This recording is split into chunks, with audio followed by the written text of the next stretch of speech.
Hello everyone. So in this video, we'll be talking about Empedocles' cosmic cycle, which includes a cosmogony, a cosmology, zoology, all kinds of things. And it's actually fairly fascinating. I think this is the most fascinating part of Empedocles and his philosophy. So we already talked about the four elements and love and strife last time when we were talking about, when we were discussing fragment 17. And I will not read out the fragment again to you. But there was this part in that fragment where he talks about the intermingling of elements and their separation and the idea of the formation of things via this intermingling. And this is the most important part of this whole system of cosmogony and zoogony that he develops, right? So the important part here, before we go into that, is about the idea of causation. In philosophy, it has had a very important it's been an important question about how does cause and effect function? What causes things? What leads to things to come to be? And Aristotle, who is the one from whom we have a lot of this material, as you know, he talks about these four causes. So he talks about a material cause and efficient cause and a final cause and formal cause. Causation, however, in Empedocles, as Aristotle would claim, contains only the material and the material and the efficient cause, because you have the matter, you have the four elements, and then you have the efficient cause, which is the mover, which is love and strife. But there is no final cause, there is no telos, there is no aim towards which this is going on, and there's no formal cause in the sense that there's no plan in mind. Final and formal cause in Aristotle are pretty related to each other. So there is no structure that, like when the elements are mixing, they're not mixing to form certain things. They're not mixing so as to form human beings of certain shapes or trees or animals. So causation in Empedocles really works by an element of chance or tuke, so it is the chance mixing of elements, and there is a level of ananke in there, this necessity, which is that the mixing of elements would act in particular ways, in the sense that if you mix water with fire, or if you mix water with air, or if you mix fire with air, there are only certain effects that you can have, right? It's not going to be a very random effect. And this is a very important point of pre-Socratic thought in general. And now it becomes very important because now we're really thinking of causation. And this has been there all through. Like, if you notice, neither in Anaximander nor in Anaximenes or in Thales earlier probably, did you have this element of telos, a final cause. Rather, you always had a kind of evolutionary system in which new things were emerging, or an emergent system, if you want to think about that in those terms. You had an emergent system. Very clearly, you will see with the atomists, actually. But here, as well with Empedocles, love and strife are not mixing and separating with any plan in their mind, right? So they are semi-mechanical almost. They are psychological, they are internal, but they're also semi-mechanical forces. So the question of what proportion of things mix, right, and how they mix, it's an outcome of chance, right? It's an outcome of the chance interaction of love and strife, right? It is per chance that certain elements mix together, and per chance that they get in a particular way, rather, and per chance that they get separated in a particular way. So it's not done with any plan in mind. Right, and in that sense, as I said, it's a bit of this is a notion which relates to the later ideas of evolution, where you have this idea of the chance characteristics that develop. It is a question of the survival of the fittest, as in some ways. So he says many characteristics of animals are the result of the accidental occurrences during their formation, right? So they're things that happen by accident, and that's how certain animal characteristics develop. But it was not planned. So unlike with Aristotle, where it doesn't work that way, where you have a final cause and a formal cause. So these two additional causes, what they basically do is that they say that things will develop in a particular way, right? So you have an sort of a seed of, let's say, a mango tree. You will only have a mango tree growing from it. You will not have other strange sort of things sort of emerging all of a sudden. And that mango tree will grow because the species of mango tree already exists, and which means that the formal cause already exists, and then the final cause is that the aim of that plant, that sapling, and the aim of the seed is to grow into that full-grown tree. If it fails, it's an aberration, right? It's an aberration. If something strange comes out, so for example. And let's say that most fish are of a particular color, and if a weird blue rainbow colored fish turns up, it's an aberration of nature, and it's not something that would normally happen, because normally they are supposed to have a particular structure, right? So with Empedocles, you will notice that there is a kind of accidental sort of nature of evolution. Right, the formation of nature, the formation of organic nature is fortuitous. It's completely by chance, and but nevertheless, given that we have a limited number of elements, right? We only have these 4 sort of elements: earth, water, fire, air. And the forces, there are only 2 kinds of forces, which is love and strife, so attraction and repulsion. Then that means that it could not have been otherwise either, right? I mean, it could only work in particular ways, which means that there is a determinism to the whole thing, right? So it is chance combined with determinism. So chance evolution of things, because things could mix in ways which are not sort of ordained, but at the same time a kind of fixed determinism to things, right? So in that sense, when we talk about nature, when we talk about physis, it is there is a natural necessity in all the 4 elements. So each element will act only as the nature of that element dictates, which means that fire will be hot and water will be wet, and and so on and so on, right?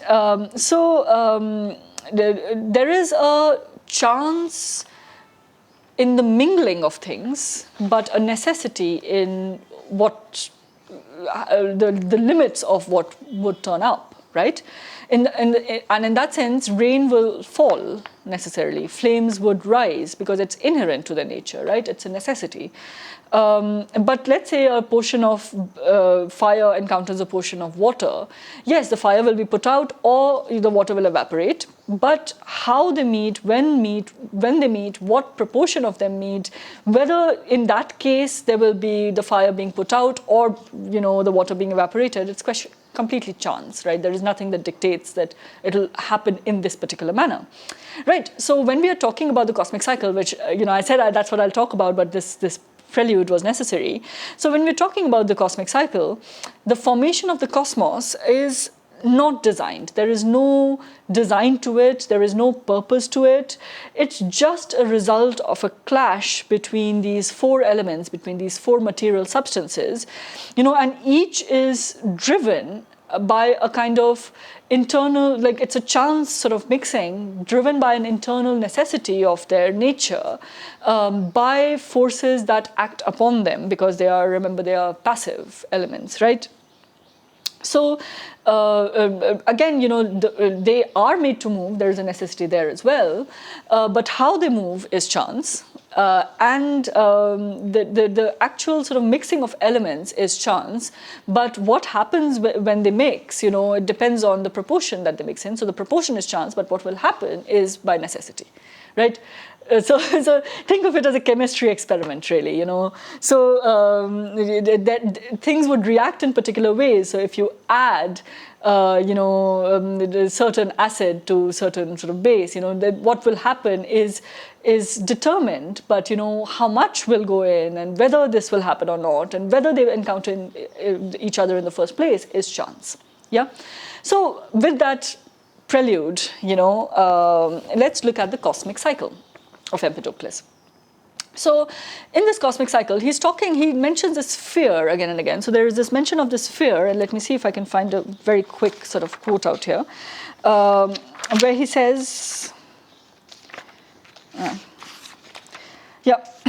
so he says things like, no twin branches spring from its back. It has no feet, no nimble knees, no fertile parts. It was a sphere and is equal to itself. Yeah. Another, there neither are swift limbs of the sun distinguished, thus it is held fast in the close obscurity of harmonia, the Pythagorean sort of joining together, a rounded sphere rejoicing in its joyous solitude. Right? Again, for one by one, all the limbs of the god begins to quiver because it is the motion within the sphere, right? So this again, I'll not read all of the fragments, but this notion that there is a sphere of some sort, and in the sphere, there's a period of love. So in the cycle, there is this period of love where love rules unopposed, or love is ruling unopposed, and it fuses all the elements into a seeming unity. Seeming because it's a bit like Anaximander's apeiron, but it is not an arche, right? It's a seeming unity of the four elements fused into one, so it seems like a unified apeiron, but that's not it, right? Then strife enters the sphere, and it begins to separate out. Right, separate them until each element becomes its own, and which is why when I said, here you have the question of attraction of like to unlike, not like to like, which is interesting. So with love, you have like and unlike getting together in an apeiron, and with strife, you have the attraction of like to like, or rather a repulsion of like from unlike, and everything going into its own sphere. Right, and so each is separated from the rest. There's a separating out in like Anaximanderian terms, and then love. There's a third cycle where love would reassert herself, and then again things would come back together, and this would be a coming together of things, that is, and then again there would be strife, right? So you can see this cycle. There's a cyclical sort of element to love bringing things together in the sphere, and then strife separating them out again, and then bringing them into sphere and separating them out again. And that means that the universe that we live in, the universe that we have, is just a temporary stage. It's a temporary intermediate stage between the supremacy of love or the supremacy of strife. Right, supremacy of love would have us fused in one single sort of Big Bang, I don't know, like before the Big Bang kind of a universe, and strife would be like the big chill, let's say, where everything is separated out, and people and all the elements are in their own groups, and there is no tension eventually till again the love sort of pulls it back.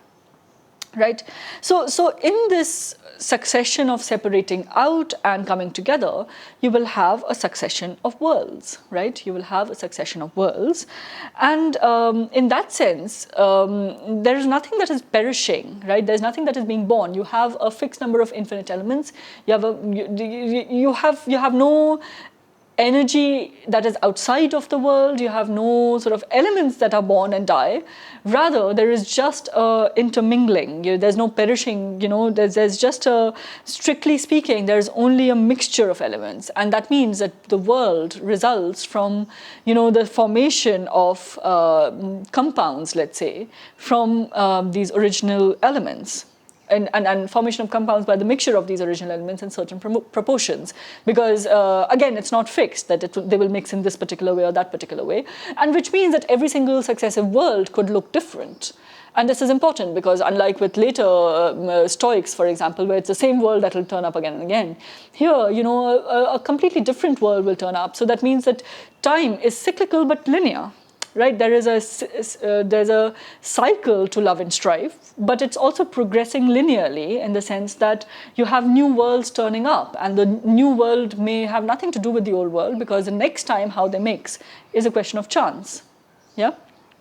So, according to the state at which the cosmic cycle is, and according to the time where it occurs, a thing might sort of, like the mortal world, things might seem to be born and to perish because of the coming to being or dissolution of elements. But strictly speaking, they're not being born or perishing. They are just being sort of, separated out or coming together. According to Empedocles again, we are right now, our world, and that's his world and our world, I suppose, is in a later advance of strife, right? So right now we are all sort of moving away from each other. The universe is expanding, let's say, in his words. The universe is expanding, things are moving away from each other. And the way he understands it is not just physical, it's also moral. So he would say there's also a moral degeneration, there's a moral disintegration. We have advancing discrimination, people are moving in their own groups, let's say, we could think of it that way. There is a separation of animals, and which is why there are newer and newer things that are being created. So the way he sees the world is an increasing discrimination of things. And that's why the other poem will connect here, the purification or the katharmoi will connect here, about how we can sort of, regain something and become one with some sort of a cosmos. And it's a pretty tricky question out here, but we'll get to the katharmoi later. There are a few other things. I mean, I gave you the total summary of the cosmic cycle, but there are a few other things which are details of this cosmic cycle which are interesting. One of them is a vortex, which will become fairly important in the next two people that we will talk about, so with Anaxagoras and the Artemis. But here as well, you have a notion of the vortex, or I think it's called dine, this sort of thing that mixes, in which he says, but I shall turn back again to the path of song I traced before, as I draw off one discourse after another to that path. When strife reached the lowest depth of the whirl, so there's this whirl, this vortex, this whirlpool, there it is that all these things come together to be only one, not suddenly, but combining from different directions at will, right? So how do things come to be one? There's the love that attracts things creates a kind of vortex, this whirl, in which the things then mix together and come to be one in this whirl.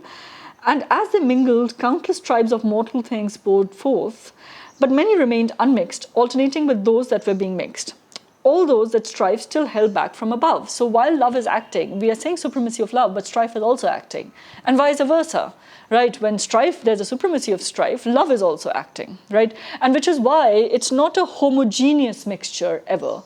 Till you have a complete supremacy of love, but then that might just be a kind of more conceptual state than a real state. But the supremacy of love and strife, you have both of them acting. So while love is drawing them together in this vortex and trying to put them together, strife is separating them out and trying to disintegrate the system and holding things back from mixing as well, right?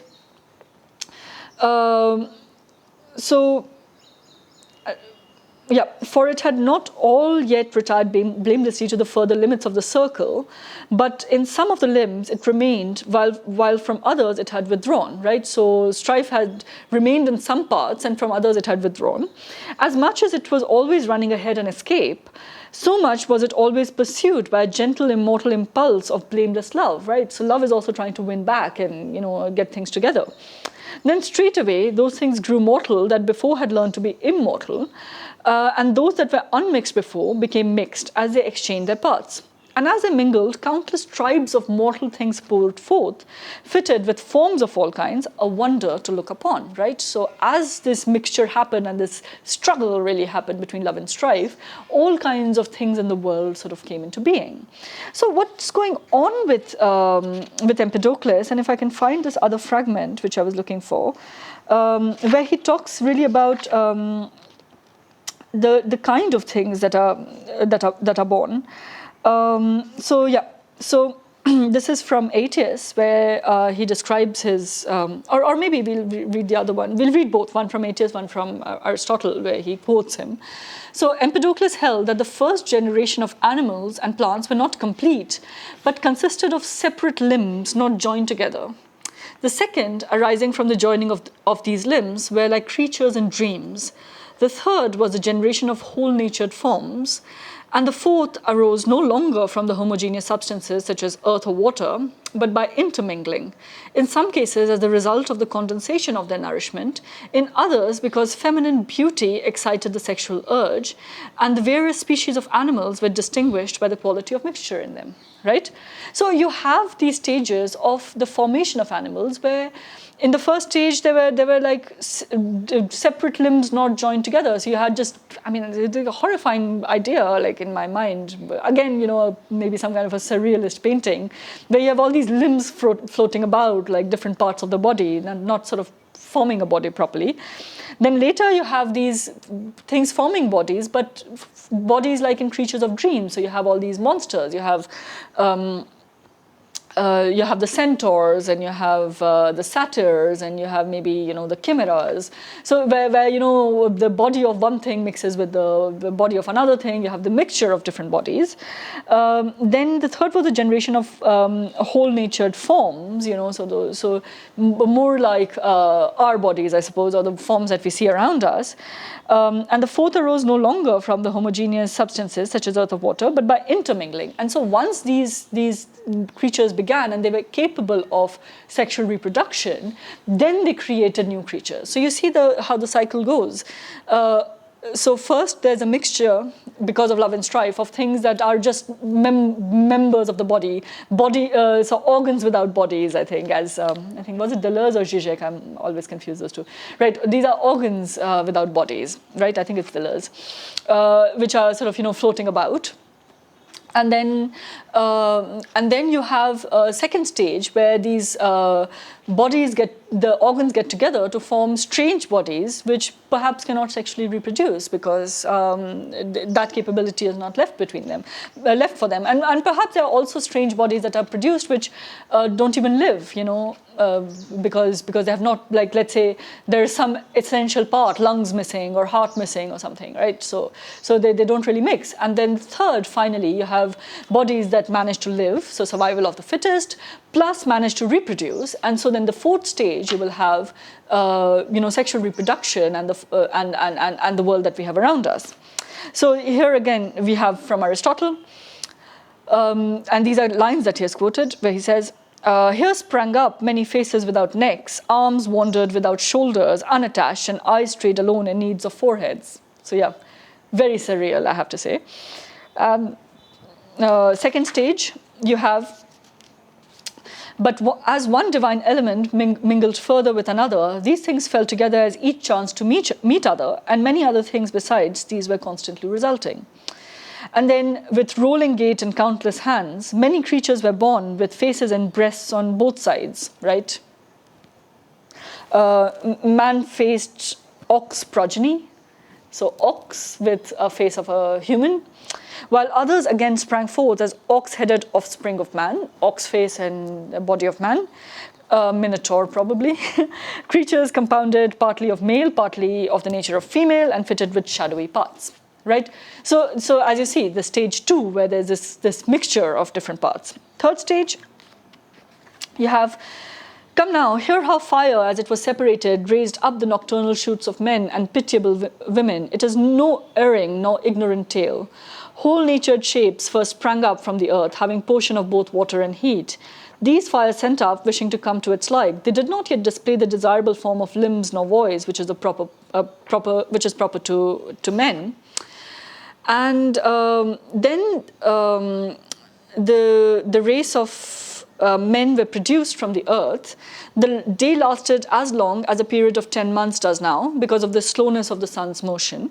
But as time went on, the day lasted as long as a 7-month period now. For this reason, 10-month and 7-month babies developed in a single day. The one on which the child is born, since the nature of the cosmos is provided for this. Yeah. And then Yeah, finally you have biology. Let me see if I can find it.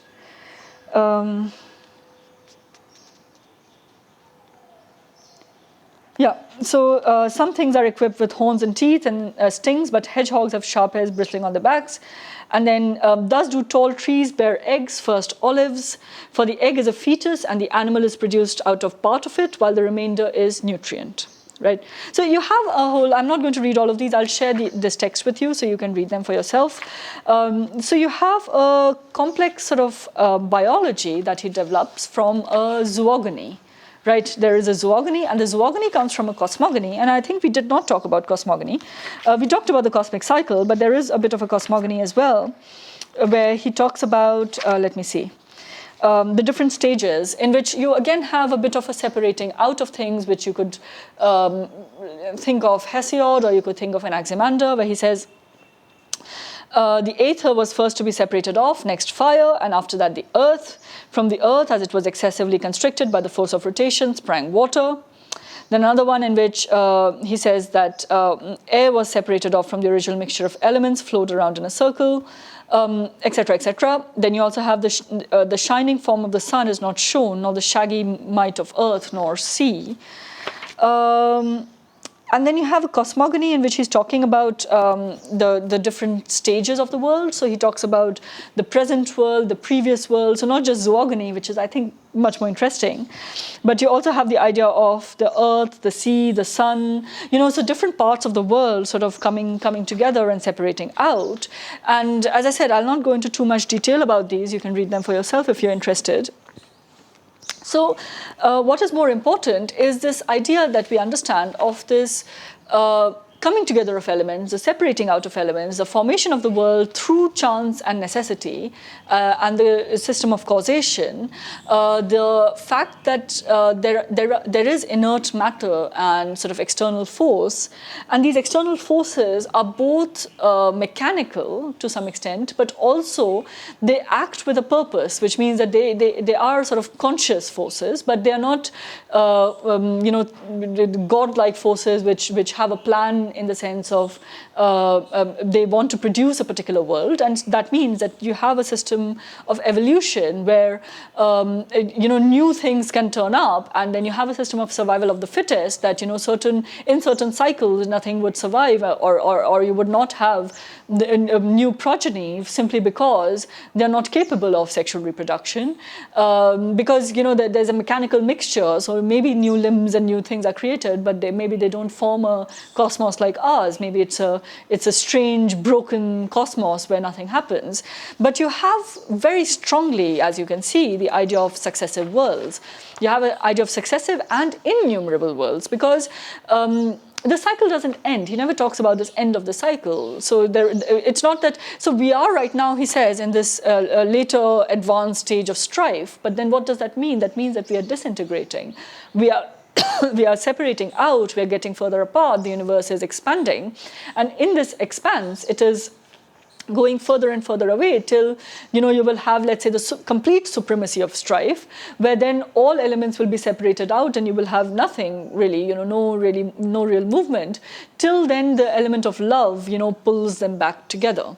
And there is, as I said, a moral element to this love and strife. Love is good. It sounds like something that is good. Aphrodite is good, and strife is something that is bad, and separating out, even though it is through their combined action that the cosmos is created.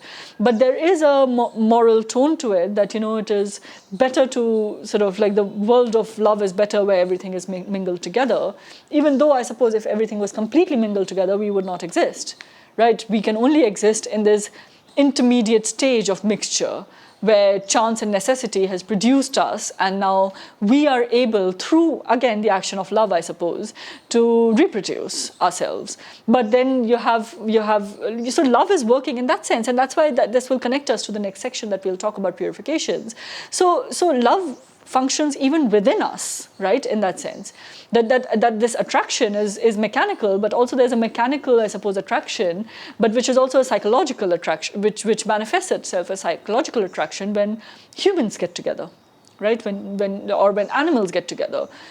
So the sexual reproduction is one manifestation of love. So it is sexual love, which is a manifestation of the cosmic sort of love that attracts dissimilars and creates the cosmos.